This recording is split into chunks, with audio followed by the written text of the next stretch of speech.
السلام علیکم ورحمۃ اللہ وبرکاتہ۔ جی تو ویورز، کیسے ہیں آپ سب؟ اللہ پاک سے امید ہے کہ آپ ایمان، صحت اور تقوی کی بہترین حالت میں ہوں گے۔ اللہ پاک آپ کو ہمیشہ خوش رکھے۔ میرا آپ کے ساتھ یہ سفر قرآن پاک کی تجوید اور ترجمے کے ساتھ ہے۔ سب سے پہلے ہم اللہ تبارک و تعالیٰ سے دعا کرتے ہیں کہ اے مولا کریم ہمارے سینوں کو کھول دے اور اسے ہمارے لیے آسان بنائے اور ہمیں اسے دوسروں تک پہنچانے کی توفیق عطا فرمائے۔ اللہم رب اشرح لی صدری ویسر لی امری واحلل عقدۃ من لسانی یفقہوا قولی۔ بڑھتے ہیں اپنے سبق کی طرف۔ اعوذ باللہ من الشیطان الرجیم، بسم اللہ الرحمن الرحیم۔ الذی، سب سے پہلے ہم اس کے پہلے والا لفظ دیکھتے ہیں۔ جیسے آیت ختم ہو گئی ہے، یہ نون اس کے ساتھ مل رہا ہے، ہم نے آگے پڑھنا ہے تو نلذی تو پڑھ سکتے ہیں ہم دوبارہ پیچھے سے ملا کے، یا ایک سانس میں پڑھتے آ رہے ہیں تو پھر یہ پیچھے سے ملاتے ملاتے ہم نلذی پڑھ سکتے ہیں۔ لیکن اگر ہم نے یہاں پر وقف کر دیا آگے بڑھنے کے لیے، اب الف کے اوپر کون سی حرکت لگانی ہے، یہ تھوڑا مشکل ہو جاتا ہے عام بندوں کے لیے، کہ جو تجوید نہیں جانتے ان کے لیے۔ تو ہم نے اس کے تیسرے والے ورڈ کو دیکھنا ہے۔ اگر اس کے اوپر زبر یا زیر ہوئی تو الف پر بھی زبر یا زیر لگے گی، زیادہ تر زیر اور زبر بھی لگتی ہے، اور اگر ادھر تیسرے پہ پیش ہو تو ادھر بھی پیش ہی لگے گی۔ اب ادھر زیر ہے چونکہ، تو ادھر ہم الذی لگائیں گے۔ الذی، یا مدہ کا قاعدہ جاری ہو رہا ہے، یا ساکن پیچھے زیر آ گئی۔ الذی جعل، عین اور الف کی آواز میں فرق کرنا ہے۔ جعل، جعل لکم الارض، لکم الارض، ار نہیں کرنا، ارض۔ فراشا،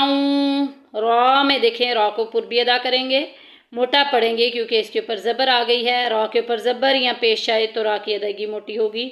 آگے دیکھیں، الف اور پیچھے زبر آ گئی، الف مدہ کا قاعدہ جاری ہو رہا ہے۔ فراشا، تنوین آ گئی، تنوین کے بعد اگلے بار دیکھتے ہیں واو ہے۔ اگر تنوین کے بعد واو آ جائے تو یہاں پر ایک بات میں آپ کو بتاتی چلوں کہ نون ساکن اور تنوین، دو زبر دو زیر دو پیش کو تنوین بولتے ہیں۔ نون ساکن اور تنوین کو 4 طریقوں سے ادا کیا جاتا ہے۔ 4 رولز ہیں اس کے پڑھنے کے، 4 قواعد ہیں۔ وہ کون کون سے ہیں؟ اظہار، ادغام، اقلاب، اخفا۔ جب نون ساکن یا تنوین، جیسے یہ تنوین ہے، اس کے بعد اظہار حروف ہلکی حمزہ، ہا، عین، حا، غین، خا میں سے کوئی بھی حرف آ جاتا ہے تو وہاں پر اظہار ہوگا، ظاہر کر کے پڑھیں گے۔ اور اگر نون ساکن یا تنوین کے بعد یرملون، یا، را، میم، لام، واو، نون میں سے کوئی بھی حرف آ جائے تو وہاں پر ادغام ہوگا۔ لام اور را میں غنہ نہیں کریں گے، باقی یا، واو، میم، نون میں غنے کے ساتھ ملائیں گے۔ ادغام کا مطلب ہوتا ہے ملا دینا، مدغم کر دینا۔ اگر با آ جائے تو اقلاب ہوگا، بدل کر پڑھیں گے میم کی آواز سے۔ یہ قاعدہ آپ اردو میں بھی پڑھتے ہیں، جیسے گنبد، نون کے بعد با آ جاتا ہے تو آپ اس کو گنبد یعنی کہ میم کی آواز سے، نون کی آواز کو میم کی آواز میں بدل دیتے ہیں۔ گن بند نہیں آپ پڑھتے، اس کو گنبد پڑھتے ہیں۔ اسی طرح با آ جائے تو اس کو بھی ہم نے میم کی آواز سے بدلنا ہے، نون ساکن یا تنوین کے آخر میں جو نون آتا ہے اس کی ساؤنڈ کو۔ اور اگر باقی سارا کا سارا جو باقی رہ جاتی ہے حروف تہجی، وہ اخفا کی فیملی ہے۔ یہاں پہ دیکھیں تنوین کے بعد واو آ گیا ہے، واو چونکہ یرملون میں سے ہے، باغنہ ادغام ہوگا، باغنہ ادغام میں سے ہے۔ فراشا والسماء، الف اور پیچھے زبر آ گئی، الف مدہ کا قاعدہ جاری ہو رہا ہے، مد متصل بھی ہے، 2.5 سے 3 الف کے برابر اس کو لمبا کریں گے۔ والسماء بناء، الف مدہ اوپر مد متصل بھی ہے، اس کو 2.5 سے 3 الف کے برابر ہم نے لمبا کرنا ہے۔ اور آگے تنوین کے بعد واو آ گئی، وہی قاعدہ جو پیچھے ہم نے پڑھا یرملون کا، باغنہ یرملون، باغنہ ادغام ہو رہا ہے، ملا کے پڑھیں گے بنا و انزلا، نون ساکن کے بعد زا آ گیا ہے، زا نہ تو اظہار کے حروف میں سے حمزہ ہا عین ہا غین خا میں ہے، نہ ہی یرملون کے یا را میم لام واو نون میں ہے کہ یہاں پر ادغام کیا جائے، بلکہ اور نہ ہی یہ با ہے، بلکہ یہ اخفا کی فیملی میں سے ہے۔ اخفا کا خاندان جو ہے وہ 15 الفاظ پر مشتمل ہے، یعنی کہ 15 اس کے جو رہنے والے ہیں اخفا میں وہ 15 حروف ہے، تو یہاں پر اخفا ہوگا وَأَنزَلَ، وَأَنزَلَ چھپا کے پڑھیں گے، ہائٹ کر کے پڑھیں گے، اخفا کر کے پڑھیں گے، تھوڑی آواز ناک سے تھوڑی منہ سے۔ اس کے طریقہ میں نے پیچھے والی ویڈیو میں بھی بیان کیا کہ اخفا کا طریقہ یہ ہے کہ آپ جو ہے اپنی زبان کی جو ٹپ ہے بالکل اس کو اپنے پہلے جہاں سے شروع ہوتا ہے سامنے والے دونوں دانتوں کی جڑ جو ہے اور جہاں سے تالو شروع ہوتا ہے وہاں پہ زبان کی ٹپ لگانی ہے، تو یہ آواز نکلے گی انزل، انزل، انزل من السماء، سما میں مد متصل بھی ہے، الف مدہ بھی ہو رہا ہے، من السماء ماء فاخرج، ماں میں الف مدہ بھی ہے، الف اور پیچھے زبر آ گئی، تنوین کے بعد فا آ گیا، فا بھی اخفا کی فیملی میں سے ہے کیونکہ حمزہ ہا عین ہا غین خا میں فا نہیں ہے، یرملون میں بھی نہیں ہے، یا را میم لام واو نون، لہٰذا یہاں پہ ادغام بھی نہیں ہوگا۔ پھر با اقلاب جو ہے اس کا ایک ہی ہے، با اکلوتا اکلوتا، تو یہاں پہ اقلاب بھی نہیں ہوگا، یہاں پہ اخفا ہوگا، چھپا کے پڑھیں گے ہم ماء فاخرج، ماء فاخرج به من الثمرات، سا میں سیٹی نہیں کریں گے، یہ سیٹی کے بغیر والا حروف ہے، را کے اوپر زبر اور پیش آ جائے، را کو پر پڑھیں گے، موٹا پڑھیں گے، من الثمرات، جب ہم نے ثا ادا کرنا ہے تو زبان کا جو سرا ایک ہوتی ہے نوک، یہ جو بالکل آگے نوک ہے اس سے تھوڑی سے پیچھے یہ جو ہے یہ زبان کا سرا ہوتا ہے، زبان کے سرے کو ہم نے یہ اپنی زبان سمجھے، یہ آگے اس کی نوک اور اس سے تھوڑا سا پیچھے زبان کا سرا، یہ اپنا دانت سمجھ لیں اوپر اور نیچے والا، زبان کو جو سرا ہے اس کو ہم نے دونوں دانتوں کے درمیان ایسے لے آنا ہے، جب دونوں دانتوں کے درمیان ایسے لائیں گے یہ ثا، ذال اور ظا، ثا، ذال، ظا، یہ اس کا مخرج ہے، پھر سیٹی نہیں پیدا ہوگی، سیٹی کب پیدا ہوگی جب یہ نکل جائے گا، یہ دونوں دبانے ہو جائیں گے، یہ سیٹی پیدا ہو جائے گی، ٹھیک ہے، ابھی آپ نے سیٹی نہیں نکالنی تو ان کے درمیان زبان آ جائے گی، ثا، ذال اور ظا کا یہ مخرج ہے۔ آگے رزق لکم، رزق لکم، یہاں پہ وقف آ گیا، فلا، الف پیچھے زبر، الف مدہ کا قاعدہ جاری ہو رہا ہے، تج، جیم گونج کے نکلے گی، لوٹ کے نکلے گی، تجعلو، واو ساکن پیچھے پیش، واو مدہ کا قاعدہ جاری ہو رہا ہے، فلا تجعلو للہ،